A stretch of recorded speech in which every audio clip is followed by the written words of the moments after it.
In the 10th year of my marriage to Willow, she forgot her phone at home. A birthday reminder popped up. April 12th. It wasn't my birthday. I froze for a long time, my mind running through everyone I knew around us. None of them matched. I pressed my lips together tightly, using our wedding anniversary as the unlock code. I opened her phone and, on a shopping platform, found a reservation for a birthday cake. Blue balloons, mango filling. Note, happy 22nd birthday. My hand trembled uncontrollably as I took a screenshot. I opened my mouth wide, like a fish stranded on shore, gasping desperately for air, yet still unable to suppress the sharp, piercing pain in my chest. My instincts told me that Willow was cheating. Cheating with a 22-year-old male college student who liked blue and loved mango. Chapter 1. Suppressing the turmoil in my heart, I followed the address in WeChat, phone in hand, and rushed to the private room where Willow was having a gathering with her close friends. The door wasn't shut properly. I heard people talking inside. Willow, you really are something. You're the devoted type, sleeping with the same face for 10 years and still not tired of it. Even when you cheat, you pick someone who looks like your husband. What's that kid's name again?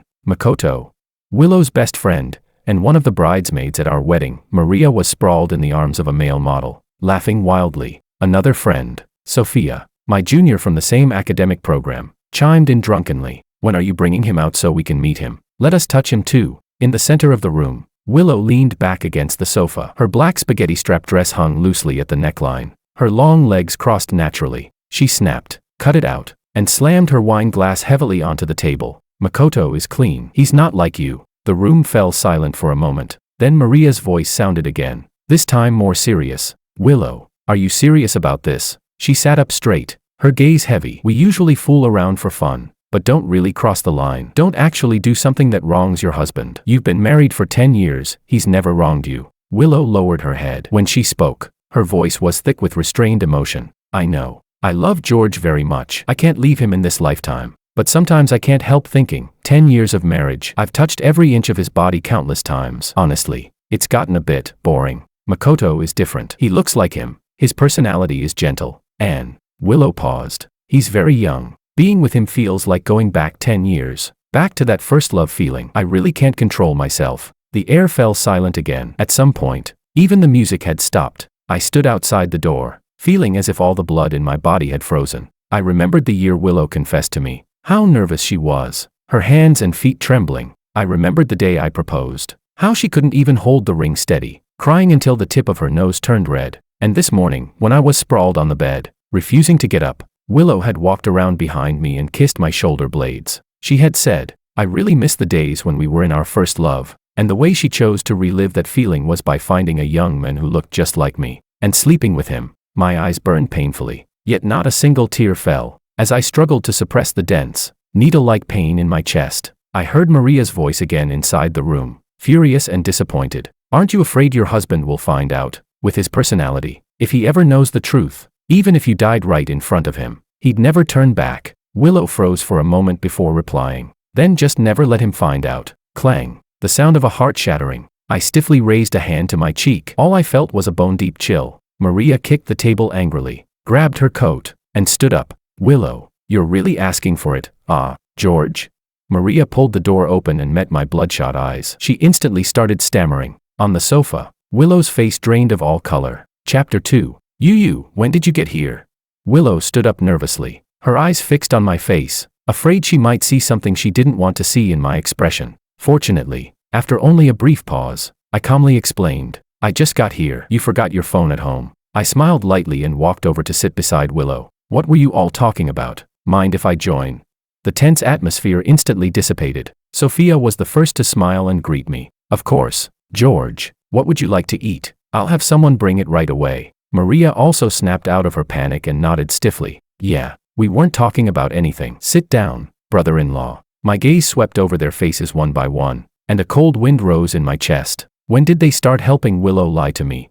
I didn't know. I only remembered the early days when Willow and I had just started dating. Sophia, my junior from the same academic program, had looked as if her world were collapsing. She had guarded the entrance of the lab and said to Willow with righteous fury, George is my male idol. If you dare treat him badly, and I find out, I'll never let you off. And Maria, the notorious wild socialite in Willow's circle, even she had cried her eyes out at our wedding. Willow, even though you're my best friend since childhood, I still have to warn you, your husband is the best man I've ever met. You must treat him well from now on. That day, dressed in my formal suit, I had felt unshakably confident because of those words. In the blink of an eye, 10 years had passed. Willow cheated in search of the feeling of first love, and they forgot 10 years of friendship. Scrambling to help her cover it up, noticing my distraction, all of them looked at me with concern. George, did someone bully you? Sophia spoke up first. Tell me who it was, I'll bring people and get revenge for you right now. Maria immediately followed, patting her chest. That's right, brother-in-law. If you've been wronged, just say it. You've treated me so well all these years, I'll definitely be on your side. Willow held my hand, her affectionate eyes filled with worry. George, what's wrong with you? I opened my mouth slightly, watching their pupils tremble. Silently, I mouthed a sentence. It's you who ganged up to hurt me. But in the end, I still came back to my senses and said softly, it's nothing. An old injury acting up, my lower back hurts. 5 years ago, on Christmas Eve, Maria had suggested going to the seaside to set off fireworks and dragged everyone out late at night. On the way, we were involved in a car accident. Enduring the pain, I dragged them one by one from the car that was stopped on the highway to the safety barrier. 5 minutes later, the vehicle exploded. Because I was the closest, I was knocked unconscious by the shockwave. Both my legs were broken, and my lower back was left with permanent damage. Every single one of them owed me a life. So when they heard about my back injury, pain flashed across all three of their faces. Willow threw herself into my arms, her voice heavy with sorrow. George, from now on I'll definitely find the best doctors and make you completely better. I leaned against her shoulder, a single tear of release sliding from the corner of my eye. But Willow, there is no from now on for us anymore. Chapter 3. The embrace ended, but Willow was still worried and insisted on dragging me to the hospital. Married for 10 years, she had always kept me at the very center of her heart, let alone an old injury acting up, even that one time she had a high fever. When I accidentally burned my wrist while cooking for her, Willow, burning at 39 degrees Celsius, still forced herself out of bed and insisted on accompanying me to the hospital to get it dressed. The doctor stared at my wrist, where there wasn't even the slightest mark, for a full 10 minutes before helplessly prescribing a bottle of saline, just to shut Willow's non-stop talking. Thinking back on the past, I unconsciously grabbed Willow's wrist. Her pale fingers touched my skin, but instead of the familiar warmth, there was an unfamiliar unevenness. Almost instinctively, I lifted Willow's sleeve. What is this? I stared at the gardenia tattoo on Willow's wrist, forgetting how to breathe. Gardenias are my favorite flower. Back then, just to pursue me, Willow once had 3 huge truckloads of gardenias delivered to the school in a single day. She wanted the entire faculty and student body to witness her sincerity. On the very first day we got together, she even dragged me to a tattoo parlor, insisting on tattooing a gardenia on her left wrist. Because it was the place closest to the heart, she wanted every future heartbeat to be with me. At 22, I was deeply moved, but I also couldn't bear to see her hurt herself for my sake. So I shook my head desperately and forbade her from getting the tattoo. And now, Willow had secretly gotten the gardenia tattoo behind my back. A flood of complicated emotions surged up. Staring at the gardenia on her wrist, I finally couldn't hold it in anymore and spoke. Didn't I tell you not to get a tattoo for me? My voice carried a suppressed sob. Willow froze for 2 seconds, then turned around and tightly interlaced her fingers with mine, her tone gentle. All right, George, it doesn't hurt. As long as you like it, I'm willing to do anything. I'll go to the restroom first, then I'll take you home. Okay. With that, she let go of me and turned toward the restroom. 10 minutes passed. She didn't come back, so I went to look for her. As I passed by a flower bed, I heard faint noises coming from inside. I walked over to take a look. Willow had her back to me, video chatting with a young man. He looked about 80% like me, with a slightly parted fringe and a style of dress that felt eerily familiar. Miss Lou, I get off work in half an hour. When exactly are you coming to pick me up? The boy complained. I froze. Even his voice sounded similar. Willow Lou replied hoarsely. Probably not today. George came to see me. I have to take him home first. The smile on the boy's face stiffened for a moment, then quickly transformed into a considerate expression that made one's heart ache. Okay, I understand. Makoto bit his lip, his eyes reddening. I even specially went to learn the waltz. Planning to dance with you tonight. Guess we'll have to wait until next time. The waltz. Willow's expression faltered, nostalgia flashing in her eyes. The waltz is the only dance I know. At the graduation ball 10 years ago, I wore a silver gray suit and danced my very first dance with Willow. The photo from that night is still placed right at the center of Willow's desk. I thought of it too, my nose stung, and I almost burst into tears. I can't dance anymore. After that car accident, I can no longer make it through an entire dance. The evening breeze, mixed with the sound of cicadas, jolted Willow out of her memories. She lowered her gaze softly, then looked seriously at the still red-eyed boy on the screen, her voice gentle. Wait for me tonight. A flash of triumph passed through Makoto's eyes. Really? Then what about Brother George? Won't he stop you? He won't. Willow lowered her eyes, looking at the fresh tattoo on her wrist, her voice tender. Even if he notices the tattoo, he'll stupidly think I did it just to make him happy. Makoto snorted with laughter. You know, if you hadn't said it, I almost forgot. Miss Liu, do you think the couple's tattoo on my chest looks good?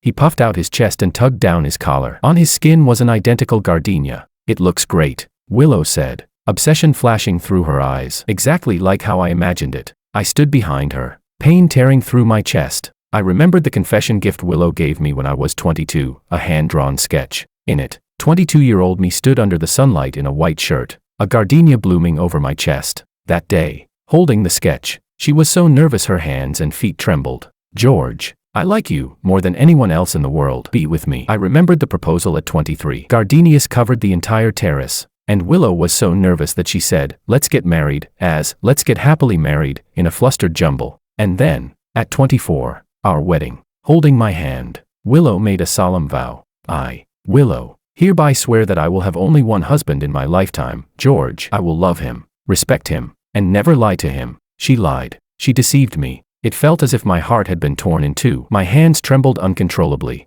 I staggered backward and accidentally bumped into a decorative painting on the wall. Who's there? Willow whipped her head around. Chapter 4. When Willow chased after me, the corridor was empty. The only person there was a waiter crouching on the floor, picking up the shards of a broken wine glass. So it was just a waiter. Willow let out a sigh of relief. She deftly deleted the chat history on her phone and returned to the private room as if nothing had happened. When she pushed the door open, I was still sitting where I had been, head lowered, fiddling with my phone. When can the divorce agreement be ready at the earliest? Can I come pick it up tomorrow? I can pay extra. The lawyer replied quickly. Yes, I'll stay up tonight. Mr. Wang just needs to send me the evidence of the wife's infidelity and your demands. Okay. After sending the message, I was about to open my photo gallery when a breath mixed with alcohol brushed against the side of my neck. What are you doing? Willow sat down close to me. Her cold, pale skin was tinged with a flush, her peach blossom eyes shimmering and unfocused. Sorry, George. I just took a call from a business partner and kept you waiting. She casually draped an arm around my waist as she explained. I hummed in response, didn't expose her lie, and slightly turned my body to continue typing. For the next 10 minutes, Willow seemed to have completely forgotten about sending me home, chatting on and off with Maria. Suddenly, as if it were an afterthought, she turned her head. George, do you want some sugar-roasted chestnuts? I froze for a moment. Before I could answer, Willow had already put on her coat and walked toward the door. George, I'll go to South City to buy you some sugar-roasted chestnuts. Let Maria send you home first. Maria, take good care of George. Call me when you get him home. She didn't hesitate for a second. Her footsteps were hurried as she left. From the bar to South City and then back home would take 3 hours. I stared at her retreating figure for a long time before a soft chuckle finally escaped my throat. Bitter, yet also relieved, Maria walked up to me, her expression unpleasant. Brother-in-law. I'll take you. I didn't look at her. Straightening my back, I stood up and said, no need. I'll just take a cab. Maria looked stunned. Brother-in-law. Willow said she wanted me to. Last Wednesday was my birthday. I interrupted calmly. Willow said you were heartbroken after a breakup and needed company. So she drank with you and didn't come home all night. You're feeling better now, right? I stared at her, my eyes betraying no emotion. Why yes, much better. Maria stammered for a moment. Thanks to Willow comforting me. Otherwise, I definitely wouldn't have made it through. Sophia had sobered up too and hurriedly echoed her. Yes, we were all together. Willow didn't even want to come at first. Maria and I dragged her out. I tugged at the corner of my mouth and nodded lightly. Last Wednesday, Willow's excuse hadn't been accompanying a friend. It had been working overtime. She said the partner was in North America, and because of the time difference, meetings could only be held at night. Yet the first thing she did after coming home was take a shower. And I had also seen Maria's and Sophia's WeChat updates that day. One was skiing in Switzerland. The other was pulling an all-nighter in a lab. It felt as though my heart was being sliced open bit by bit with a dull knife, the pain making it hard even to breathe. For a moment, I couldn't tell which hurt more, my lover's infidelity, or my friend's betrayal. I lifted my foot and left, my steps unsteady, as if I were walking on cotton. By the time I got home, it was already late. As soon as I walked in, my phone vibrated. It was a message from Willow. George, there's traffic on the road. I'll probably be home even later. Don't wait for me. Go to sleep first. Attached was a short video of her hand on the steering wheel. She'd forgotten to mute the sound. Makoto's spoiled voice came through. Are you done yet? If we're any later, we won't make the fireworks show. The photo was withdrawn the very next second, replaced by 2 pictures of scenery outside the window. I stared at the screen, my fingers hovering over the keyboard, trembling slightly. I typed out a line. It's useless. I saw it dot. But in the end, I deleted it letter by letter and exited the chat. Then I forwarded the downloaded video to my lawyer. New evidence. Chapter 5. In the middle of the night, I fell asleep on the sofa. I wanted to wait for Willow to come back and talk things through with her properly. 10 years of marriage deserved a dignified ending. In my dream, I returned to 10 years ago. That year, a heavy snow fell over North City. The entire city turned into a vast stretch of white. I had stayed on campus for my graduation thesis. On the way back to the dorm, I slipped and fell hard. It was 11 at night. Winter break. There was almost no one left on campus. I couldn't get up, so I sat in the snow and called Willow. She panicked too, comforting me on the phone while rushing back to school as fast as she could. When we finally met, the 2 of us cried in each other's arms like idiots. On the way back to the dorm, Willow supported me, stumbling through the snow step by step, as if she were holding up my entire world. Willow, will you love me for the rest of your life? Watching the snow fall between her brows, I couldn't help asking. Of course, Willow will love George for a lifetime. The snow that day was really heavy, so heavy that even after 10 years, it never melted in my heart. That road was really long too, so long that only today, 10 years later, did I finally find the courage to walk out of it. Tears slid down my tightly furrowed brow, and I was jolted awake by a ringing phone. Hello. I sat up, my voice hoarse. Brother-in-law. Willow's been in a car accident. We're at the hospital right now, come quickly. My grip on the blanket loosened. Still in my pajamas, I rushed into the night. In the hospital corridor, Maria and Sophia stood restlessly by Willow's side. When they saw me, it was as if they'd found a lifeline. Maria rushed over first. Willow's about to go into surgery. She needs a blood transfusion. None of us are compatible. Brother-in-law, you have universal blood, only you can save her. Sophia grabbed my arm and pulled me toward the blood draw room. George, Willow got into the accident on the way to buy you sugar-roasted chestnuts. You can't just stand by and do nothing. The needle pierced my vein. Blood flowed out steadily. 1 bag, 2 bags, 3 bags. I started trembling. My face turned frighteningly pale. The world spun before my eyes. The nurse didn't stop. Sophia comforted me. George, hang in there a little longer. Willow bought you sugar-roasted chestnuts. Once the blood draw is done, I'll bring them to you. I nodded and let the nurse draw the 6th bag. 5 minutes later, the needle was pulled out, and I couldn't hold on any longer. I passed out, half asleep, half awake. I heard people arguing. Willow, are you out of your mind? It was clearly Makoto who needed the blood transfusion. You actually bribed the doctor and lied to us, letting brother-in-law donate 6 bags of blood for him. Are you even human? It was Maria's voice. Willow sounded hoarse. You think I wanted this? Makoto was in the car accident with me. I couldn't just watch him die. As for George, I'll make it up to him. Maria ground her teeth. Just keep messing around. When George finds out the truth one day and divorces you, let's see what you'll do then.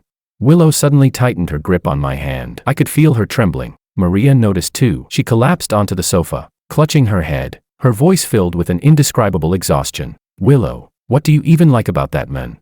My hand clenched under the blanket. My breathing went ragged. The air was so heavy it felt like it could drip. The only sound left was the heartbeat of the people in the hospital room. After a long while, I finally heard Willow's confused voice. I don't know either. Maria let out a cold laugh. So you just don't love George anymore? No. Willow denied it firmly. I love him. I love him so much. I would even die for him. But, she paused. A shadow flickered through her eyes. Sometimes, when I wake up in the middle of the night and see him lying next to me, wearing the same pajamas he's had for 2 years, his hair always smelling like the same shampoo, always getting up at 6, panicking if the alarm doesn't go off even once, I feel like he's changed. He wasn't like this before. He used to be independent, confident, always giving people a sense of freshness. He even had romance. He danced the waltz with me. Do you remember that graduation ball? When George and I danced together, you and Sophia were so jealous your eyes almost turned green. It was as if the world had been put on pause. It was so quiet I could hear my own breathing. Maria spoke hoarsely. But he can't dance anymore because he saved your life. Willow's whole body jolted. She lowered her head and fell silent. The door opened and closed. Soon, only one person's heartbeat remained in the room. I slowly opened my eyes, like a wooden puppet that had lost its soul. So this was the reason Willow cheated. Because I wore the same pajamas for 2 years. Because I used the same shampoo. Because I could no longer dance after saving her. Hey, I suddenly laughed. The harder I laughed, the more violently the tears poured out. Willow had forgotten. I didn't change my pajamas because she was the one who picked them out for me. I used the same shampoo because she had said countless times that she liked the smell. And I stopped dancing because every time I danced, my waist would ache unbearably. And I couldn't stop remembering the feeling of both my legs being broken. Before my eyes, it felt like the heavy snow from 10 years ago appeared again. The snow had stopped. Chapter 6. The next morning, I was awakened by the smell of sugar-roasted chestnuts. Willow sat on the sofa, her slender fingers peeling chestnuts one by one. Her expression was so focused it looked as if she were attending some international conference. "Your injuries healed that quickly?" I asked knowingly. Her body stiffened for a moment. Then she looked up anxiously, concern filling her eyes. "George, you're finally awake. Do you feel uncomfortable anywhere? How could you be so foolish, donating blood for me? What if something had happened to you?" I looked at her quietly and realized for the first time just how good Willow's acting was. I didn't expose her. I only asked softly, "Where are the sugar-roasted chestnuts you brought me? I want to eat them." Willow froze. She had imagined many versions of how I would react after waking up. That I would cry. That I would make a scene. That I would anxiously check her wounds while warning her with heartache. "Willow, don't ever scare me like this again, okay?" But I did none of that. I just looked at her calmly and asked for sugar-roasted chestnuts. Willow opened her mouth, wanting to say something, but I repeated myself. "Where are the sugar-roasted chestnuts you got for me? I want to eat them." Her thoughts fell into disarray. Without time to think, she placed the peeled chestnuts into my hand. "They're all here. George, eat slowly." I picked one up and slowly put it into my mouth. The cloying sweetness instantly filled my senses. Not from the South City shop. The taste was different. Willow's expression changed slightly. She immediately explained. "That shop in South City closed down. I couldn't buy from there. George, if you want some, I'll go get them for you right now." I shook my head. No need. What I cared about was never the chestnuts. Suddenly, her phone lit up. Willow glanced at it once and stood up. "George, eat these first. I'll go buy you some food." She left in a hurry, phone in hand. The moment the door closed, my hand finally began to tremble uncontrollably. I saw it. It was a message from Makoto. He said, "Are you there?" Just those 2 words, and Willow abandoned me. Clutching the chestnuts, I quietly followed her. Willow walked into the ward next door. Through the crack in the door, I saw Willow holding Makoto in her arms, coaxing him gently. I saw Makoto with bandages wrapped around his head, leaning into her embrace, calling her name. "Willow, Willow, I don't want to stay in the hospital anymore. Will you come watch the sunrise with me?" "Willow, I've got my eye on a luxury car, a Bentley. Buy it for me." "Willow, kiss me." Willow cupped his face, slowly lowered her head, and kissed him deeply. Standing outside the door, all the warmth drained from my body. I remembered the first time Willow and I watched the sunrise together, also our first kiss. She had cupped my face just like that and asked carefully, "George, is it okay?"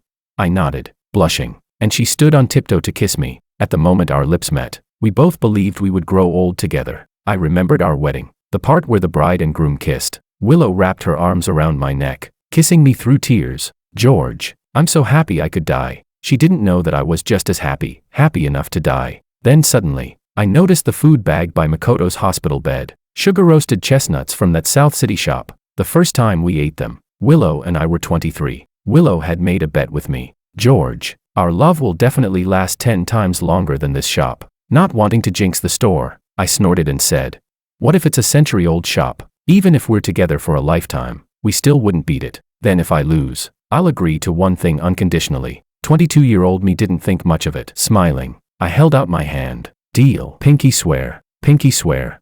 33-year-old me recalled that promise and murmured to myself, "Willow, you lost. You have to agree to one thing. Leave my life forever." Chapter 7. I didn't push the door open to interrupt them. After taking a photo of the 2 of them kissing, I left quietly. At 22, I was fragile and naive. If I discovered betrayal, I would cry until I fell apart. At 33, I am a mature, rational adult. I can cry, I can be heartbroken, but I won't allow myself to be weak. So I simply returned to my room, threw the chestnuts in my hand into the trash, and checked myself out of the hospital alone. After leaving the hospital, my first stop was the law firm. It turned out that drafting a divorce agreement wasn't difficult. The only problem was that the pen at the law firm didn't work very well. It took me half an hour to finish writing the name George. My second stop after discharge was the church, the place where Willow and I got married. Sunlight streamed through the stained glass windows, dazzling, just like the wedding dress 10 years ago. I clasped my hands together and prayed sincerely before Jesus. From this moment on,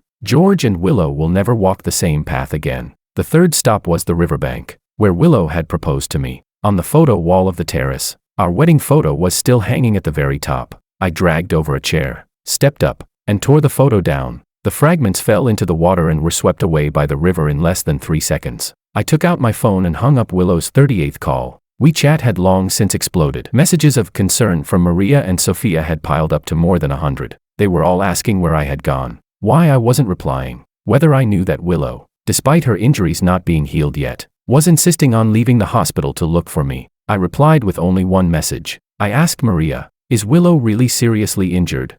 For a long time, the screen showed typing. Then came a single word, yes. 10 years of friendship, a car accident that once saved her life, and yet, even now, Maria was still lying to me. I didn't reply again. I took a taxi back to my alma mater, my 4th stop. This was where Willow and I had met, and also the past Willow was desperately trying to return to. I walked down the tree-lined path where Willow had once held my hand. I passed the teaching buildings where Willow had secretly written me love letters in large lecture halls. I went to the laboratory. Countless nights 10 years ago, I stayed late running experiments. Willow would wait for me in the hallway, then like magic pull a bag of steaming sugar-roasted chestnuts from her pocket. Smiling, she would say to me, "George, look what I brought you." I never ate chestnuts that sweet ever again. Finally, I went home and focused on packing. Married for 10 years, it was only at this moment that I realized how many things I owned, filling every corner of the villa. But there was very little I wanted to take with me. After removing the memories I no longer wanted, I couldn't even fill a single suitcase. Pushing the not-so-heavy suitcase, I took one last look back at this home. It was over. These 10 years between Willow and me. Chapter 8. In the hospital, Maria stared at the message from George on her phone, her expression flickering with uncertainty. What did he mean by sending that? Did George already know? If he knew, then Willow and he. Countless thoughts raced through her mind. Uneasy, Maria tightened her grip on the phone and turned, running toward Willow's ward. She had to have a serious talk with Willow. George was a good man. She couldn't let her keep making the same mistake. 7th floor, VIP ward. Before she even stepped inside, Maria heard a man's spoiled, coaxing voice coming from next door. Following the sound, she saw Makoto in a hospital gown, excitedly hooking his arm around Willow's, his voice sweet and soft. "Willow, really? You're taking me to Switzerland to ski next week?" His eyes widened, his face full of disbelief. "But didn't you say earlier that next week you were going to Switzerland with brother George for your wedding anniversary? The plane tickets are already booked. If I go, won't that be kind of awkward?" Seeing his mixture of surprise and delight, Willow smiled. She reached out to ruffle his hair, though a brief moment of distraction flashed through her eyes. That look of joy, he looked even more like George. George was always like this too, no matter what gift she gave him. Even if it was just a fallen leaf she'd picked up off the ground, his eyes would light up with surprise as he told her, "Willow, you're so good to me." And every time she saw the smile overflowing in his eyes, Willow would wish she could give him the very best the world had to offer. Thinking of this, she couldn't help but dial George's number again. "The number you have dialed is not in the service area. Please try again later." Willow frowned, unease creeping in. Why couldn't she get through again? In 10 years of marriage, George had never failed to answer her calls. Even when he was showering, he would keep his phone within arm's reach, afraid of missing a call from Willow, because he knew, if she couldn't find him, she would truly panic. The gloom in her eyes slowly thickened. Willow clenched her phone, about to press the call button again. Suddenly, a pair of hands wrapped around her waist. Makoto pouted and hugged her tightly, acting spoiled. "Willow, why are you ignoring me?" He glanced at the phone screen, at the contact labeled "husband." A flash of disdain crossed his eyes, though his voice only grew gentler. Brother George didn't pick up. Maybe his phone ran out of battery. After all, he came to the hospital last night and stayed until now. It's normal if his phone died without being charged. "Willow, don't think about brother George." Makoto kissed her cheek, his voice sweet enough to drip. "Since I got into a car accident with you yesterday, stay with me for a while, okay?" Willow paused, recalling his bloodless face when he'd been rushed into the hospital the night before. In the end, she let out a soft sigh and put her phone away. All right, what he said made sense. George was a grown man. He couldn't just disappear, right? With that thought, Willow's mood lightened. She took an antique baby's breath watch from her pocket and carefully fastened it around Makoto's wrist. This was the one Makoto had specifically asked for, the second most valuable item from a French auction house. For this watch alone, Makoto had begged her for a full 3 months. "A gift. Do you like it?" Makoto pulled out a mirror, his eyes widening in delight. "Oh my God, it's beautiful. Willow, why are you so good to me? I feel like I'm the happiest man in the world. The familiar words made the smile that had just risen on Willow's face freeze. George had said the same thing 10 years ago, in that heavy snow that blanketed the entire city. He had leaned against her, his warm breath brushing her ear. Willow, do you know, at this moment, I feel like I'm the happiest man in the world. Willow. Makoto waved his hand in front of her, pulling her back to reality. What are you thinking about? Do I look good wearing it? It looks good, Willow replied, tugging at the corner of her mouth. Clearly distracted, Makoto's brows knitted together for a brief instant. Then he quickly masked it, smiling as if nothing had happened. He wrapped an arm around her shoulders and leaned in slowly. Bang. The door was kicked open. Willow turned her head instinctively, and when she saw who it was, she froze in place. Chapter 9. Why you? When did you get here? Willow's breathing faltered for a split second. She instinctively pushed Makoto away from her. Maria stormed in, her face filled with fury, and grabbed Willow by the collar. Willow, have you lost your mind? George's ward is right next door. You brought this man here. Aren't you afraid George will find out and divorce you? She was panting heavily, thinking of the question George had asked her over the phone. Her heart felt as if it were being sliced open. No wonder he asked me that. Willow shoved her away violently, her pupils trembling as she pressed. Asked you what? What did George ask you? Say it. Makoto bit his lip and cut in unwillingly. Willow, is this your friend? I've never seen her before. Shut up, Willow snapped, then turned and stared hard at Maria. What exactly did George ask you? Hurry up and tell me. Maria let out a cold laugh and was about to speak when her peripheral vision accidentally caught sight of the diamond watch on Makoto's wrist. Her face instantly turned ashen. This watch, did you give it to him? Maria asked coldly. Willow frowned, impatience creeping into her voice. So what if I did? I'm asking you about George. Why are you bringing up the watch?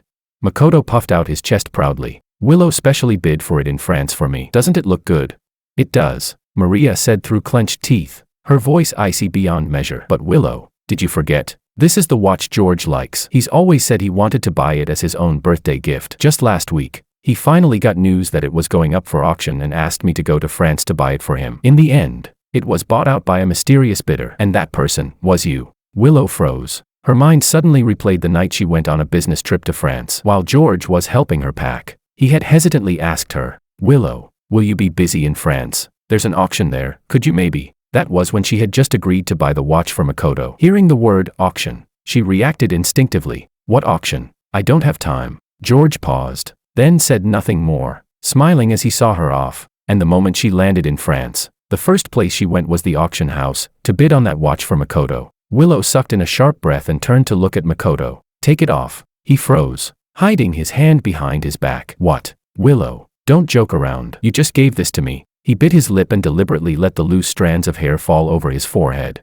She had said before, at this angle, he looked the most like that bastard George. Sure enough, Willow's gaze wavered, drawn to his movement. Sensing her distraction, a flash of triumph crossed Makoto's eyes. Just as the corner of his mouth was about to curl up, he heard the woman's voice, cold as ice. Take it off. This belongs to George. Makoto stiffened. He wanted to say something more, but when he met the bone-chilling look in her eyes, his body shuddered involuntarily. Left with no choice, he reluctantly removed the watch and handed it to Maria, unwilling and resentful. Here, take it back. Maria let out a sharp scoff and was about to take it when her gaze suddenly fixed on Makoto's carelessly loosened collar. Beneath the half-open neckline, a white flower petal faintly peeked out. Almost without thinking, Maria yanked open Makoto's collar. What are you doing? Makoto screamed, ducking behind Willow. Willow, look at her, she's bullying me.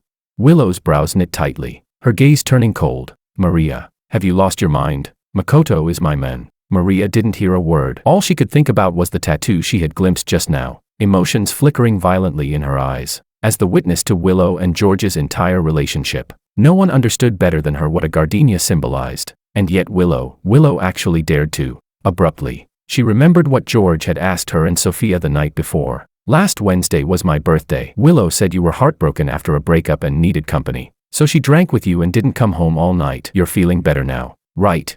At the time, she hadn't thought much of it. Her mind had been filled with how to cover for Willow. After all, Willow was her best friend since childhood. So she had only replied, much better. Thanks to Willow comforting me, otherwise I definitely wouldn't have gotten through it. George hadn't said anything more. He'd smiled and then turned to leave. Now that she thought about it, his eyes had seemed red when he left. Had he already known something back then?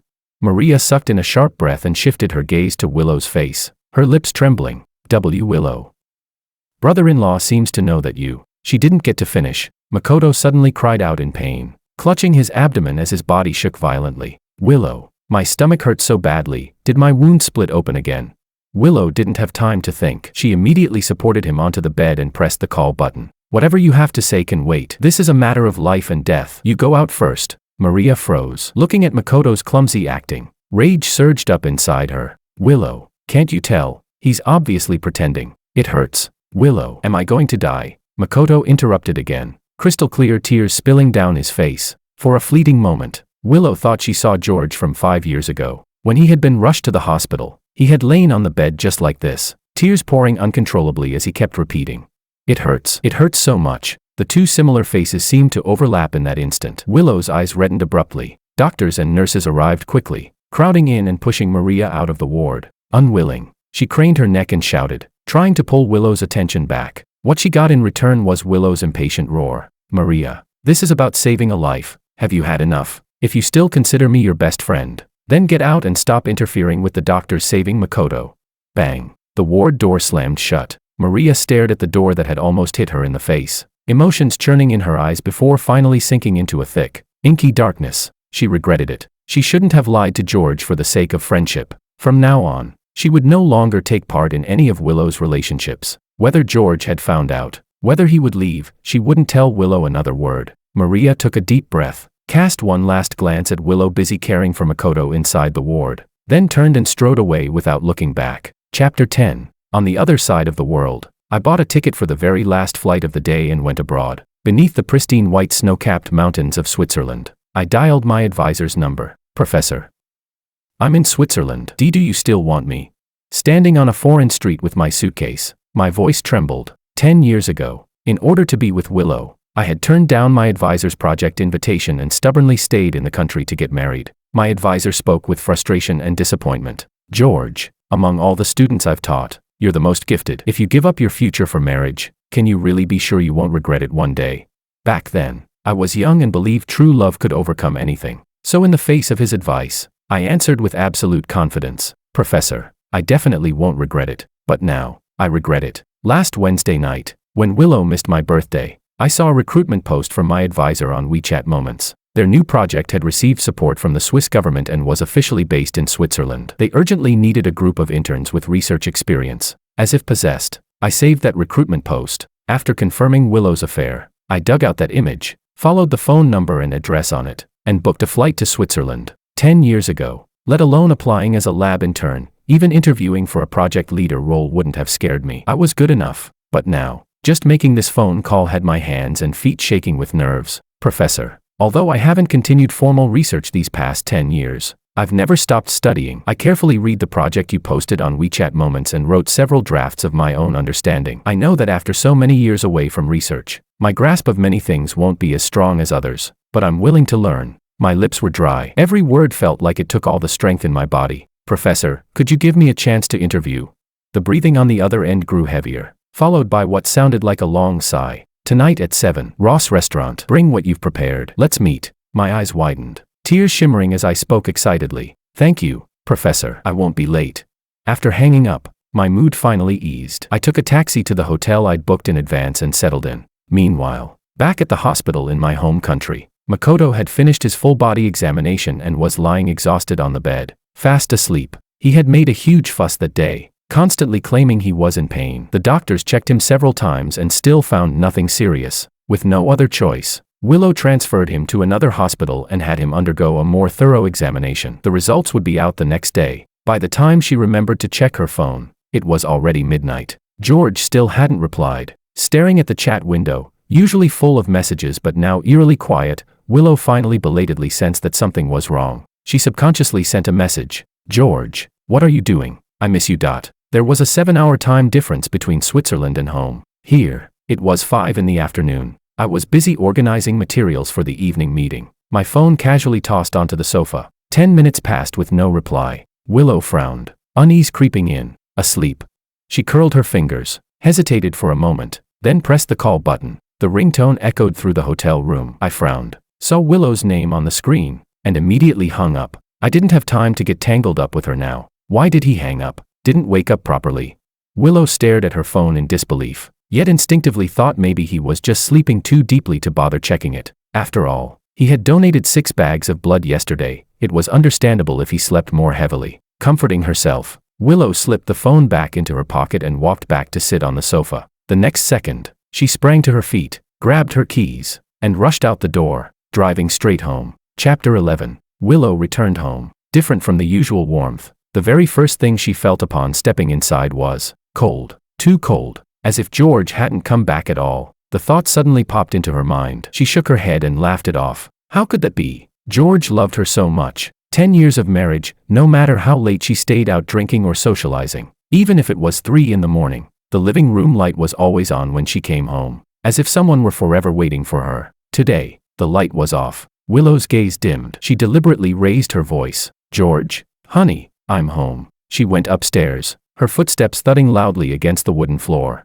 In the past, I loved that sound most, because it meant Willow was home. Before, the moment she stepped onto the stairs, I would happily run out of the room to greet her, smiling at her. Now, Willow had already reached the corner of the stairs, yet the second-floor lights were still off. At some point, her naturally relaxed hand had clenched into a fist. Her steps grew quicker and quicker, then suddenly she tripped over something with a loud clatter. She looked down and froze when she saw the photo frame at her feet. This is. She bent down and carefully picked it up. It was a photo taken when we had just gotten together. Maria had taken it, with a celebrity concert as the background. In the photo, I had an arm around her waist, smiling brightly at the camera. She only showed a side profile, but the love in her eyes was almost overflowing. Almost instinctively, Willow lifted the hem of her custom-made silk blouse and carefully wiped the frame clean. George liked this photo the most. If it got dirty, he would definitely be upset. Thinking this, she wiped it even more carefully, until her movements suddenly froze. Hadn't this photo always been carefully kept on George's nightstand? Why was it lying on the stairs? As if it had been thrown away. Trash. The word startled Willow badly. She let out a few dry laughs, as if that could dispel the unease rising in her chest. How could it be trash? How was that possible? George would never do that. They had been married for 10 years. How many 10 years does a person get in a lifetime? George was her life. He definitely wouldn't. Willow had no idea how many times she had already comforted herself today. She didn't dare think further and hurried upstairs 2 steps at a time. On the other side, there was still an hour left before the agreed meeting time. I stuffed the organized documents into my bag and immediately headed out. On the way, I finally had time to check my phone. As usual, 99+ messages. Most of them were from Maria. She didn't know what had gotten into her, constantly asking where I was, saying she wouldn't tell Willow and that she wanted to apologize to me. I couldn't be bothered to reply. I blocked her directly. The rest were from Sophia. She was also looking for me, but most of her messages were complaints. George, why didn't you say earlier that you couldn't donate that much blood? After Willow found out you fainted, she's been blaming me the whole time. I didn't reply either. Blocked. The most recent message was from Willow. George, what are you doing? I miss you. Her profile picture was still the couple avatar we'd chosen together 10 years ago. She was the girl, a kitten with a little flower on its head. I was the boy, a puppy wearing sunglasses. I was silent for a moment, then changed my profile picture to a snowy mountain in Switzerland. After that, block, delete, clearing away 10 years of memories. When I finished, I had arrived at the restaurant. I paid the fare, picked up my bag, and walked into the restaurant with long strides. Chapter 12. Back at the villa, Willow's hand rested on the bedroom doorknob, frozen for a long time. In the end, she took a deep breath and pushed the door open. The bedroom was silent. Even without turning on the light, Willow knew there was no one on the bed. She paused, then switched on the light. The walk-in closet door was open. All of her clothes were neatly hung in the wardrobe. Shirts were folded exactly where they should be. Underwear and socks arranged from dark to light, George's habit. The mistress's gowns, high heels, jewelry, everything was still in place. Even the skincare products on the vanity hadn't been moved. Nothing had changed, and yet Willow felt no relief at all, because she realized George's clothes were gone. Not the suits and leather shoes she had bought for him, but his things, the things that had nothing to do with her. Her mind exploded with a deafening roar. She rushed out of the bedroom and ran to the study. Half the books on the shelves were gone. She opened the safe. George's documents were missing. Even their marriage certificate had been taken. Only Willow's copy remained. Every ounce of unease and anxiety finally landed with crushing weight. Panicking, Willow pulled her phone out of her pocket. The more anxious she became, the more her hands shook. She fumbled for a long time before managing to unlock the screen. She called Sophia. Have you seen George? He's not home. His luggage is gone. Do you know where he went? What? He hasn't replied to you either. Sophia sprang up on the other end of the line, disbelief in her voice. I thought George was just ignoring me because I dragged him to donate blood. So, beep. Willow hung up and immediately called Maria. Have you seen George? He's not home. Do you know where he went? He's gone, Maria said hoarsely. Ever since returning from the hospital that afternoon, Maria had been replaying everything that had happened from last night to now. The more she thought about it, the more certain she became. George knew. He knew everything. Willow's affair. How she and Sophia had helped cover it up. The blood donation. He knew it all. Staring at the glaring red exclamation mark on her phone screen, Maria's breathing tightened. She lifted the glass beside her and downed it in one gulp. On the other end of the call, Willow's pupils shrank abruptly. What do you mean, gone? Willow said, forcing a dry laugh, her mouth feeling like it was full of stones. Maria, stop joking. I don't like this joke. Besides, where could he go? His parents don't want him. He doesn't have many friends other than me. Where else could he go? Is he jealous that I didn't stay with him? So he teamed up with you to sulk and mess with me? Fine. Help me tell him I know I was wrong. I won't do it again. Tell him that. He blocked me, Maria said softly. You probably too. Fear surged instantly. With trembling hands, Willow hung up and dialed George's number. Sorry, the number you have dialed is powered off, the mechanical female voice repeated coldly. Unwilling to give up, Willow opened WeChat, found the familiar profile picture, and sent messages. Where are you? Why aren't you answering your phone? I know I was wrong. Don't ignore me. The messages showed as sent, but the next second, a glaring red exclamation mark appeared. Message sent, but rejected by the recipient. He had really blocked her. He really didn't want her anymore. An overwhelming wave of panic and disbelief drowned Willow instantly. Her legs gave out and she collapsed onto the floor. Her wristwatch struck the wooden floor with a loud clang, but it still couldn't pull her back to reason. Why? How could this happen? She asked herself over and over, her mind a complete mess. Suddenly, she thought of the photo frame that had been thrown away. George knows I cheated. The sentence surfaced in her mind. Willow swayed, nearly unable to stand. Where had it gone wrong? The hospital? The blood donation? Or Maria? Was it Maria who told him? Yes, it had to be Maria. Sophia wouldn't dare. Her lab still relied on Willow to secure funding. She wouldn't.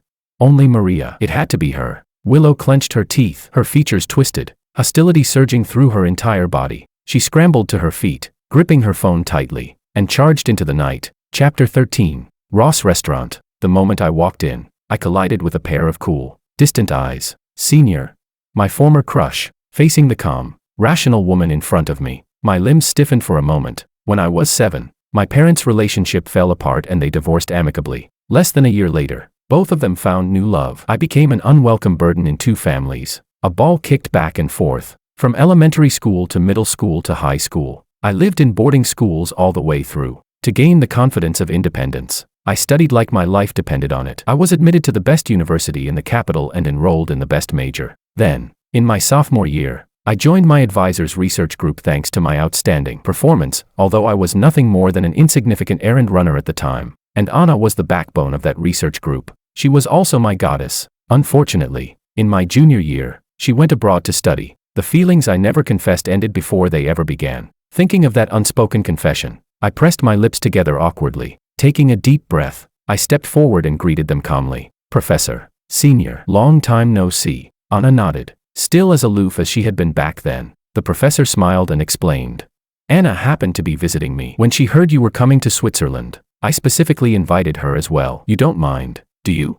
I shook my head. Of course not. I haven't seen Anna in a long time either. The last time I heard she'd returned to the country was 10 years ago. It was only after marrying Willow that I found out Anna had come back once and stayed at the university for 3 days. It seemed she was waiting for someone, but in the end, she didn't manage to wait and hurriedly went abroad again. Anna recalled that incident too. Her gaze deepened slightly. That's good. I was worried you'd feel awkward. Come, sit. The professor quickly motioned. I glanced around. The seat beside the professor had a bag on it. Only the seat next to Anna was empty. After all, she was someone I had once secretly admired. Sitting down, I felt a bit uneasy, but the professor was in high spirits and began reminiscing about our days doing research together. I still remember when George first joined our research group. He didn't understand anything and followed Anna around every day, asking this and that. Sometimes he got so absorbed he even forgot to eat dinner, the professor said while ordering dishes, smiling nostalgically. Back then, I thought this young man would definitely amount to something in the future. What a pity. She didn't continue. I lowered my eyes, the corner of my mouth tinged with bitterness. Before coming, I had imagined many possible reactions from my professor. Maybe she would be angry that her student had abandoned his future and then shamelessly come back 10 years later asking for another chance. Maybe she would mock me coldly, thinking I had only turned back after hitting a dead end. I had even thought she might not give me a chance at all, using dinner as a polite way to refuse. But Professor Chan didn't ask anything. She only briefly mentioned the past. I set down my cup and took my notebook out of my bag. Professor, these are the materials I've organized along with my own thoughts. Please take a look. The professor adjusted her glasses, took the notebook, and read it carefully for a long while. When she finally put it down, her expression turned serious and relieved. George, I really didn't misjudge you. Your notes show strong foresight, she said with a firm nod, then sighed with some difficulty. However, my lab needs assistants who are already proficient with the equipment. You don't meet my requirements. Even though I had prepared myself mentally, I couldn't stop the disappointment from settling in. 10 years really had changed too much. I blinked, pulling the dejection back into my heart. Thank you, Professor. I understand. Anna suddenly spoke. May I take a look? It was the first time she had spoken all evening. I nodded and handed her the notebook. Anna adjusted the gold-rimmed glasses on her nose and read through it carefully. Then she turned to look at me. Would you be interested in coming to work with me? I froze, not understanding what she meant. What? The professor's eyes lit up. That's right. How did I not think of this? She clapped her hands, excitement on her face. Look at my memory. Anna came this time precisely to establish her own research institute back home and came to consult me for experience. If you're willing, you should just apply to her directly. But you just said I wasn't qualified. I stared at her in surprise, feeling a bit unsure. Can I really do it?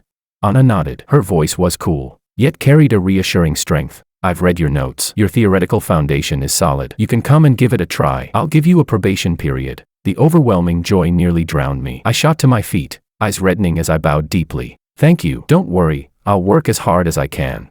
Anna gave a quiet a smile rippling behind her lenses. The weight in my heart finally lifted, and my whole body visibly relaxed. If it weren't for the phone vibrating in my bag, I would almost have forgotten that I was a man fleeing from a divorce. A text message from an unfamiliar number. George, Willow has gone crazy.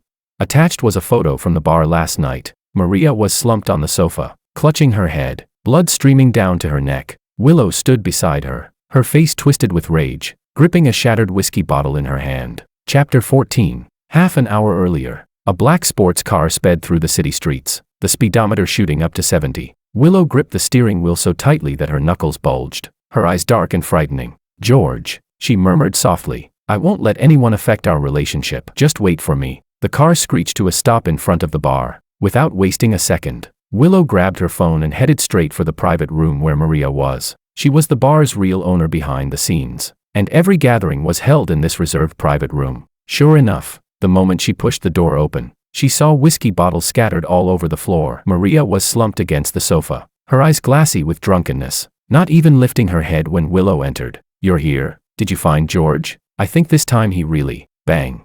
The sound of a bottle shattering rang out. A sharp pain exploded on Maria's forehead. Her hand slipped, and blood dripped down drop by drop. Sophia, who had rushed over after hearing the commotion, froze, her pupils trembling at the sight. Willow, are you insane?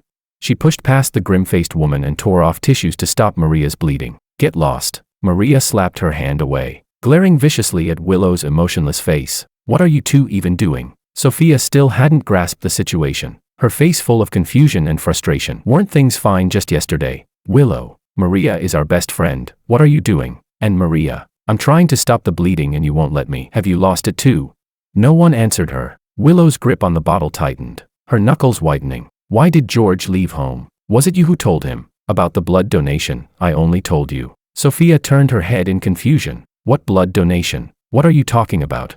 After George fainted yesterday, Sophia had received an urgent call from her lab about a critical data issue. She rushed back to the lab and worked non-stop through the night. Only later did Maria tell her that George had checked himself out of the hospital and that Willow, unable to find him, had insisted on discharging herself despite her injuries. That was when Sophia finally found time to message George, telling him to hurry back to the hospital and not make Willow worry. Then tonight, Willow called saying George had run away from home and blocked all of them. Sophia finally realized something was wrong and hurried over to find Maria. She never expected to walk in on Willow attacking someone. The more Sophia thought about it, the angrier she became. She pulled out her phone, snapped a photo of the two confronting each other, and sent it to George using a burner account. I can't talk sense into you. I'll let George do it, Sophia said confidently. Once he sees the message and rushes over, Let's see how stubborn you still are. They had known each other for 10 years. Every time one of them got hurt, George was always the first to show up. It had almost become instinct.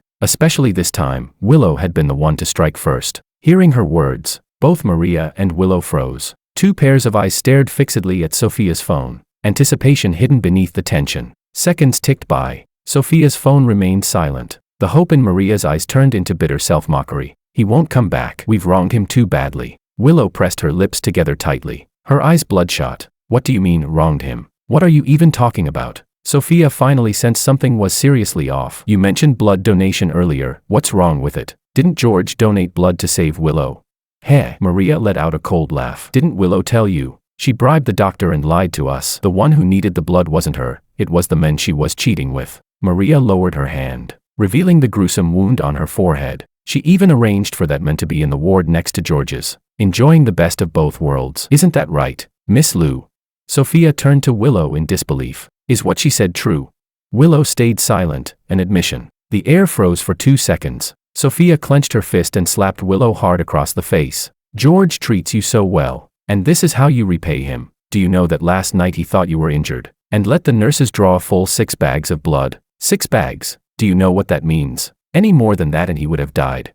Willow's lip bruised, her voice hoarse. I thought it would be fine. She had only found out later, George loved her so much that he didn't even care about his own life. She had already regretted it deeply, thinking that once Makoto was settled, she would take 2 full months off to properly accompany George and take care of him. Sophia was shaking with rage and was about to strike her again when her phone vibrated. A new message popped up. Almost instantly, all 3 of them rushed toward the phone. They opened the message. It was a short line. Help me tell Willow, the divorce agreement is on the living room table. Don't forget to sign it. Chapter 15. After sending the message, I put my phone away and continued enjoying my dinner. Back home, Willow and the other 2 were struck as if by lightning, their bodies turning ice cold. Willow's heart nearly stopped. She stood there dumbfounded for a long time before forcing out a sentence. George wants to divorce me. Her head felt numb and swollen. Her fingers trembled uncontrollably. And finally, everything went black as she collapsed. When she woke up again, it was already the next day. What greeted her eyes was a stark white ceiling, her nose filled with the smell of disinfectant. Where is this? She murmured, still not fully conscious. Makoto, his hair carefully styled, looked at her with a face full of relief and excitement when he saw her awake. Willow, you scared me to death. The doctor said you were overstimulated, and your injuries from the car accident haven't fully healed yet, which is why you fainted. You need to rest well. I'll stay with you the whole time. Where are Maria and Sophia? Willow asked. Makoto curled his lips. Oh, them. They left after sending you to the hospital. Said they were going to help you pick something up. No idea what could be so important. As he spoke, his eyes shifted, and he began subtly planting seeds of doubt. Willow, you've been unconscious all night, and brother George still hasn't come. Nothing happened to him, right? Makoto probed. Willow's body stiffened as last night's memories surged back. He's not coming back, Willow said softly, a bitter curve forming at the corner of her lips. He doesn't want me anymore. What? Makoto covered his mouth. The delight in his eyes was impossible to hide, though his words sounded falsely sympathetic. How could brother George do that? No wonder he didn't come even though you were unconscious all night. That's really too much. But Willow, don't be angry. You still have me. I'll stay by your side forever, just like George did. Makoto's voice was gentle, and he was almost smiling. He had finally waited for this day. He reached out to grab Willow's hand, but before he could touch her, he was shoved away forcefully. Willow sat up abruptly, disgust written all over her face. Get out. Willow, what did you say? Makoto's smile froze. Willow spoke coldly. I won't say it a second time. Get lost. Makoto's expression darkened. He was about to act spoiled again when the ward door was kicked open with a bang. Maria and Sophia walked in one after the other, each carrying a bulging briefcase. You're awake, Maria said. Stitches crossed her forehead, her face exhausted. The way she looked at Willow held not a trace of warmth. The truth you wanted, I brought it. She tossed the briefcase onto the bed. Willow opened it and saw that it was full of photos of all sizes. There were phone screenshots, her scheduled reminder for Makoto's birthday. There were screenshots from the hallway surveillance. George standing outside the private room with a bag in his hand, his expression unclear. There were also photos from the terrace. The camera only captured Willow's back.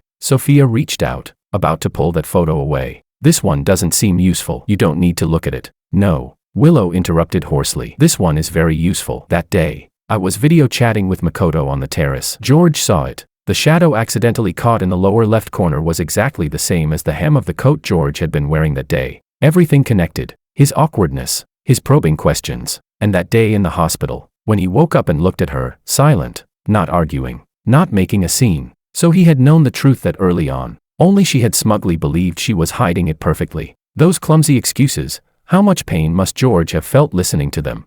Willow didn't dare to think about it. Her grip tightened so hard she almost tore the photos apart. And there's this too. You should take a look. Sophia opened another file bag. Chapter 16. This time, it wasn't photos. It was several screenshots of bank transfer records and WeChat chat histories. A powerful sense of foreboding drove Willow to flip through them rapidly. There were 3 large transfers in total, all made within the past 2 days. The first transfer was to someone named Duzitting. The account with a blue balloon avatar instructed him, "Remember to crash toward the driver's seat. Whether I can take his place tonight depends on you."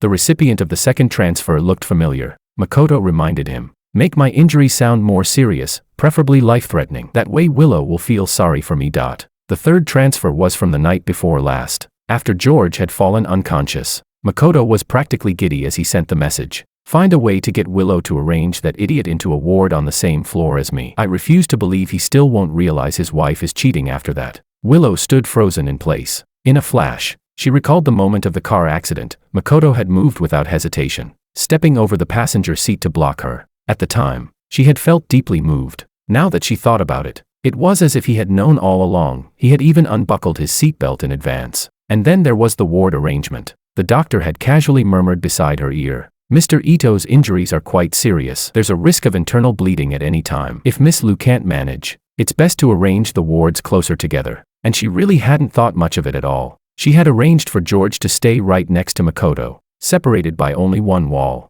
While George lay unconscious from donating blood, she was in the neighboring ward, coaxing Makoto to sleep. Willow's heart felt as if it were being carved open again and again by a dull blade. She suddenly looked up, her bloodshot eyes locked onto the trembling Makoto as she flung the transfer records straight at his face. Her voice was forced out through clenched teeth, carrying a bone-chilling disbelief. "You bastard, how dare you!"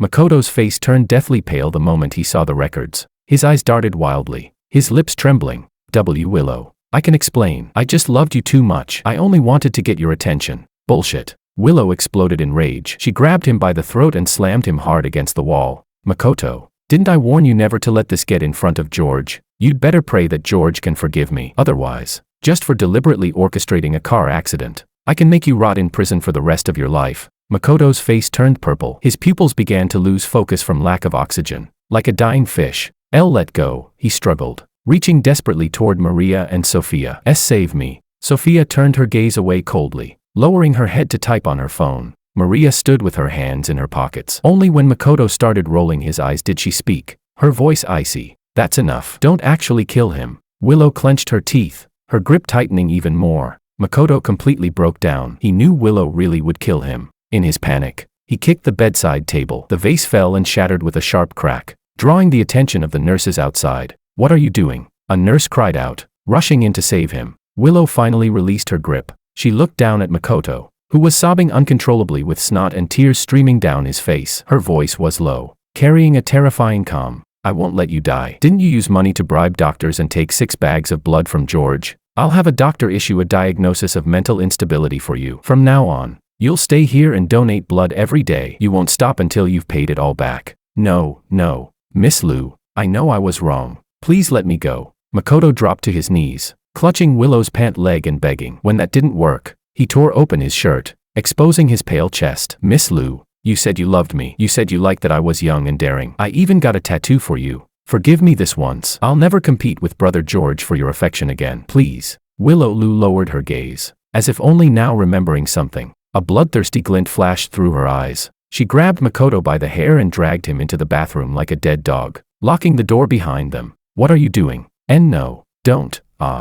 Makoto's terrified screams and sobs were sealed behind the door. Not long after, the door opened again. Willow walked out, her hands smeared with blood, her eyes hollow and numb. On the bathroom floor, Makoto lay flat on his back, his chest a mangled mess of blood and flesh. He was already unconscious, his face drained of all color. The gardenia tattoo that had once been there had been completely sliced off with shards of broken glass. The nurse collapsed in terror, muttering that she was going to call the police. Maria sighed softly and summoned an assistant to drag him away. "Pay more. Don't scare them too badly." The ward door closed, and silence fell once again. Willow sat motionless on the sofa, like a sculpture. Only her eyes, red to the point of purple, betrayed the turmoil raging inside her. She stared at the gardenia tattoo on her own wrist, picked up a fruit knife, and stabbed down hard. Wait. Sophia suddenly broke the silence. The blade stopped just 1 millimeter from Willow's wrist. I found where George is. I saw a photo of George in my professor's WeChat moments. He's in Switzerland. Sophia shoved the phone in front of the two of them, her words firm and decisive. Clang. The fruit knife fell to the floor. Willow jerked her head up and immediately dialed her assistant. Book me the earliest possible flight. I'm going to Switzerland. Have you lost your mind? Maria grabbed her. The doctor said you still need to stay in the hospital for 2 more days of observation. Willow shoved her aside and began changing clothes rapidly. I don't care, as long as I can beg for George's forgiveness. I'm willing to die. She pushed past Maria and staggered out of the hospital into the night. Chapter 17. Meanwhile, in Switzerland, I had stayed in the hotel for an entire day. The bed, the floor, the sofa, drafts filled with handwriting were scattered everywhere. I was like a sponge, greedily absorbing knowledge. In the afternoon, Anna asked me to go with her to Professor Chan's lab. It started drizzling when we left the hotel, a soft, steady rain. Holding a long-handled umbrella, I walked quickly toward the cafe where we had agreed to meet. This was my 3rd day in Switzerland. Life and emotions had been cleanly split into 2 parts. Most of the time, I was preparing for the probation period under Anna. Occasionally, when I had free moments, I couldn't help thinking of Willow. She must have received the message by now, right? Had she signed the divorce agreement? And Maria and Sophia, would they feel hurt knowing I'd blocked them? These thoughts streaked through my mind like meteors, only to disappear just as quickly. 10 years is a very long time. Even though I had told myself countless times to stop thinking about it, the pain of detachment still surfaced uncontrollably. Every time my mind suddenly went empty, just like now. Anna and I met up and walked together toward Professor Chan's lab. It was only a brief moment crossing the street, yet I drifted off again without realizing it. Watch out. Anna's voice suddenly rang out beside me. A car sped past, splashing water that soaked my trench coat. I only felt a sudden warmth around my wrist before my whole body was pulled into Anna's arms. There's a car. Her anxious voice sounded right next to my ear. I froze for a moment, then looked down and met her eyes, nervous, flustered, and with a faint, very faint trace of shyness. Why did it feel so familiar? I suddenly thought, I had seen that look before, a long time ago. On whom? Willow. The thought made me laugh at myself. I must really be hallucinating from staying up too late. This was Anna. How could she be like Willow? How could I disrespect her like that? Annoyed at myself, I blinked and straightened up, stepping out of Anna's embrace. Sorry, just now I smiled awkwardly. Then, out of the corner of my eye, I noticed a flower shop by the roadside. With an apologetic feeling, I walked over and bought a bouquet of gardenias. Anna had severe pollen allergies and was immune only to gardenias. So ever since sophomore year, I had switched all my scented items to gardenia fragrance. Even my favorite flower had become gardenias. Later, when Anna went abroad, I never got to confess, yet without realizing it, I had fallen in love with gardenias themselves. I zoned out just now. Thanks for pulling me back. Please take this bouquet as a thank you. I said it frankly and handed the flowers to Anna. She froze for a moment. Surprise and softness flickered in her eyes. Just as she was about to take them, a figure suddenly rushed out, snatched the gardenias away, and slammed them hard onto the ground. I stared in shock, then turned toward the person, my eyes widening in disbelief. Willow. Chapter 18. Willow was wearing a beige trench coat. She hadn't brought an umbrella. A few strands of her hair were soaked by the rain, clinging messily to her head. She looked much more haggard. Her cheeks were slightly sunken, dark circles heavy beneath her eyes, her whole body carrying an indescribable sense of exhaustion and having traveled far. She stood between Anna and me, one foot crushing the gardenias under her heel. Shock, disappointment, and a sense of betrayed fury flashed across her face. What are you doing here? I asked in surprise. Shouldn't she still be in the hospital with Makoto? How did she chase all the way to Switzerland? But very quickly, I realized something and understood. You're here to give me the divorce papers, right? There's no need to go through all this trouble. I wrote the lawyer's number on the back, just hand it to her. With that, I bent down to pick up the flowers. In 10 years of marriage, I had never imagined tearing things apart with her in the middle of the street, but I hadn't expected Willow to suddenly grab me, carrying a rush of cold air and the faint smell of medicine, and pull me violently into her arms. The force was shocking, as if she wanted to grind me into her bones. George, I know I was wrong. I shouldn't have fooled around with another man, and I shouldn't have lied to you or let you donate blood for him. I've already punished him. She buried her face in the hollow of my neck, her voice hoarse, crying like a child whose toy had been stolen. I'm sorry. I'm sorry, forgive me. Come home with me. Let's not get divorced. Passers-by cast curious glances our way. Sophia and Maria, who had chased after her, both had reddened eyes. Only Anna stayed alert, watching my expression closely, ready to pull me away the moment I felt uncomfortable. My body stiffened, held so tightly, I could barely breathe. Her scent filled my nose, making my stomach churn. Let go. My voice was cold, completely devoid of emotion. Willow froze, clearly not expecting that reaction. She slowly loosened her arms, but her hands still clutched my sleeves tightly. Come home with me. As she spoke, she grabbed me and tried to pull me away. I frowned. Before I could even struggle, a hand reached out from behind and pried her off me. Miss, please have some self-respect. Anna held an umbrella and calmly pulled Willow away. Who are you? Willow's eyes instantly reddened as she turned, about to lash out. I sighed and stepped in front of Anna. Stop it. The light. Simple words were like a pause button. Willow's movement stopped. She stared at me in disbelief. George, you're helping her. Who is she? I met her bloodshot eyes directly. Does it matter? Willow, we're already divorced. Willow stumbled back 2 steps. Her eyes were frighteningly red, her lips trembling as she refused to accept it. We're not divorced. I didn't sign anything. I don't agree. But you cheated, I said softly, my voice carrying an almost imperceptible tremor. Do you want me to help you remember? Your phone, your tattoo, and Sophia and Maria. Willow, what makes you think that after betraying me, a single sorry is enough for me to pretend none of it ever happened?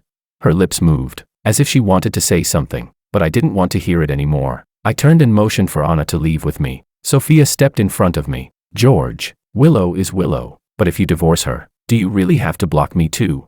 Maria took 2 steps forward, clearly thinking the same. George, for the sake of the 10 years we've known each other, could you? I paused, my gaze sweeping over Sophia and Maria one by one. Then I let out a short, mocking laugh. No. Chapter 19. Ignoring the way their faces drained of color, I quietly studied each of them. Sophia's nearsightedness had gotten worse. She used to wear thick, clumsy black-framed glasses, skinny and bookish, always trailing behind me, asking questions with eyes full of admiration. George, how did you get this parameter? George, how do you use the new equipment? George, can I join your research group too? I want to improve together with you. I liked her eagerness to learn. I taught her experiments step by step, brought her into my research group, and even added her name when I published SCI papers. I thought we would be friends for life. Maria had grown more mature. She now wore the formal clothes she once hated most. The diamond-studded Patek Philippe Starry Sky watch she used to wear had been replaced 3 years ago with a low-key, restrained Lang. I still remembered the first time I met her, Maria in a bright red dress, sitting among a group of men, arms around left and right, looking at everyone like a social butterfly. Now, she had changed too. And then there was Willow. Only now did I realize she had changed the most. Her eyes had changed. They were deeper, sharper, as if always shrouded in mist. Suddenly, an image of Willow's eyes from 10 years ago flashed before me, clear to the bottom. 10 years really is that long. Long enough to grind sincerity into sand, until it becomes worthless. I sighed and stepped away. Willow was still frozen in place. When she saw me leave, she immediately reached out and grabbed my hand tightly.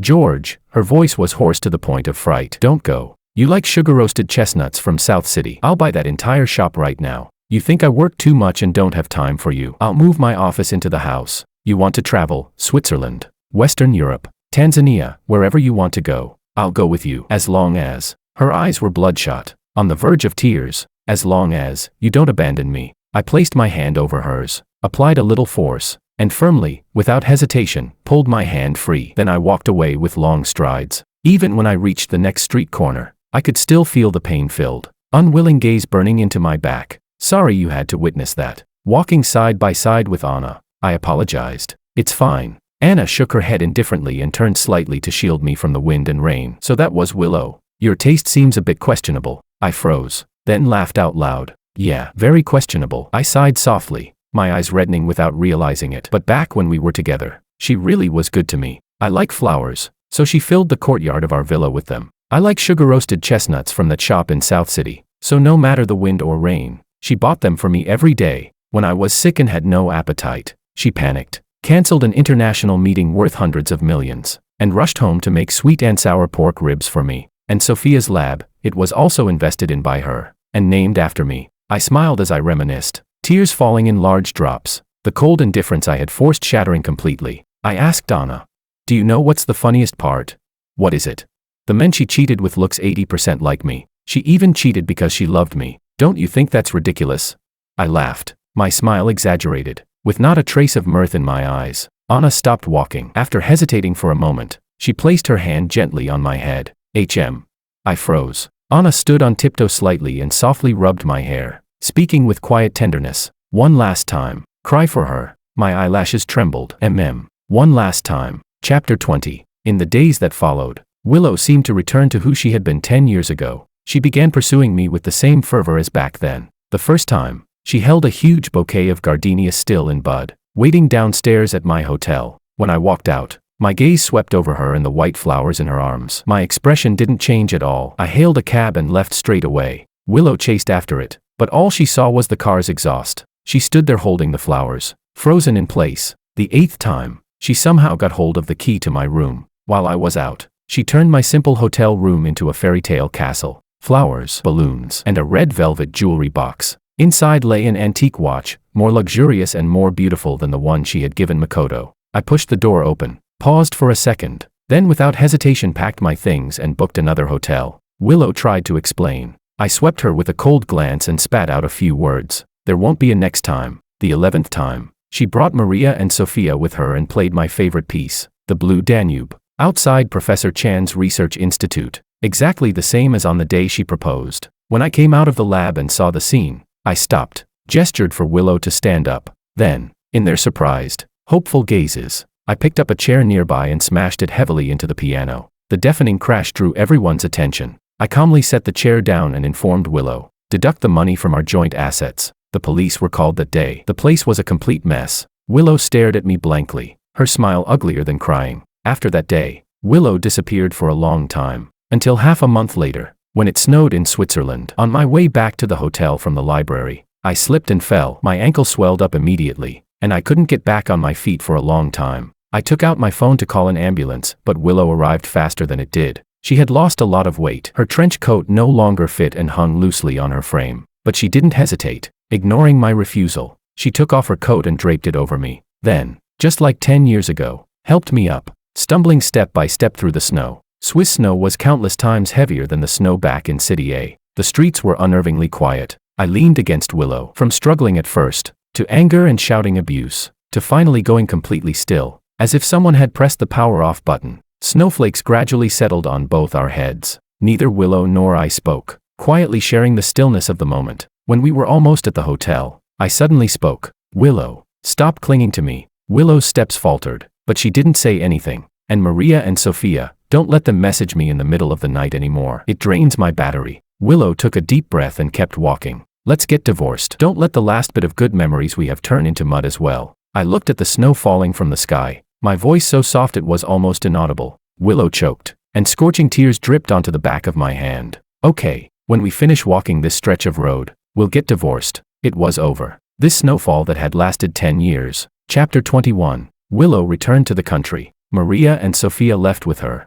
Willow passed along my words, and after that, they never bothered me again. Only occasionally, through other people's WeChat posts, would I catch glimpses of their lives. I knew Maria and Willow had fallen out completely. After a night of drinking, Maria got drunk and said she hadn't married all these years because she had been waiting for Willow and me to divorce. She just hadn't expected that when the divorce finally happened, she and I wouldn't even be friends anymore. I heard that Willow's eyes turned red on the spot, and the two of them got into a violent fight at the bar. They were detained by the police for 7 days. As for Sophia, her lab shut down. Willow held a grudge against her for the blood donation incident and withdrew her investment. Without funding, Sophia managed to hold on for half a year before declaring bankruptcy. She now works as an administrative lecturer at a university. Willow became a full-blown workaholic. Every day, she was either working or on her way to work. All the money she earned, aside from necessary expenses, was transferred into my account. She called it compensation. There was also a new, widely known unspoken rule at the Liu Group.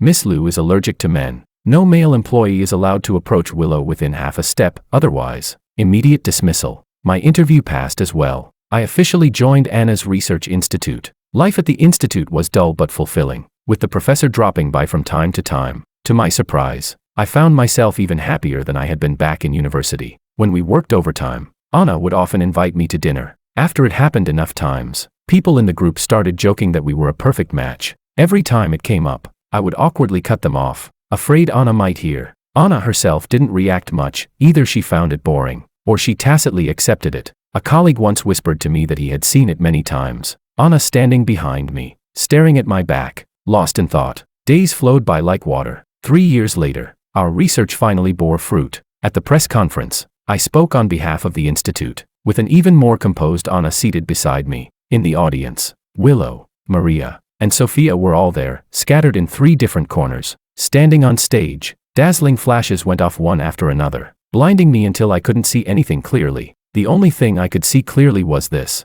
my life had already stepped onto an entirely new path. Goodbye, 22-year-old George.